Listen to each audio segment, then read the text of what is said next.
long and messy vote recount that drew national attention. What does Rick Scott's victory mean for Florida? Our Washington, D.C. Bureau reporter Samantha-Jo has details.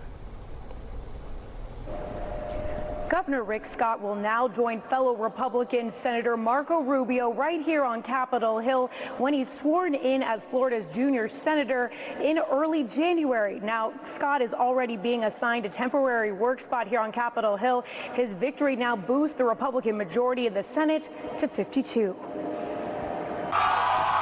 This is really historic. After 2 weeks of several recounts and a few battles in court, Governor Rick Scott is now 3 for 3 in consecutive statewide contests, a record no politician in recent Florida history has accomplished. To have 2 Republican senators representing Florida and Washington, D.C., it's the first time that Florida has done that since the aftermath of the Civil War during the Reconstruction period. So that's a long time to not have 2 Republican senators. Behind Scott's victory is his vast personal wealth. This time around, he spent more than $50 million of his own money, and the strategy appears to have paid off. Of the 5 senators who lost their re-election bid, Scott took down the one with perhaps the longest resume in public life. A major blow for the National Democratic Party. Unfortunately for them, it means the same thing that it's meant after many elections statewide here in the last 20 years, and it's back to the drawing board. President Trump narrowly carried Florida in 2016, and Senator-elect Scott was one of the president's earliest and most vocal supporters. While both candidates in the race campaigned heavily on local issues, University of Central Florida professor Aubrey Jewett believes the results are still a referendum on President Trump.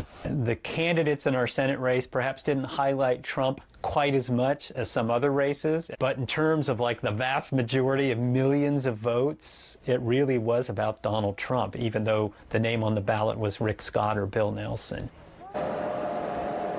Well, many experts believe that Florida serves as a political bellwether for the rest of the country, and the results of these contested Senate and gubernatorial races now set the stage for what is likely to be a bitter campaign in 2020. Reporting live on Capitol Hill, Samantha-Jo, Spectrum News.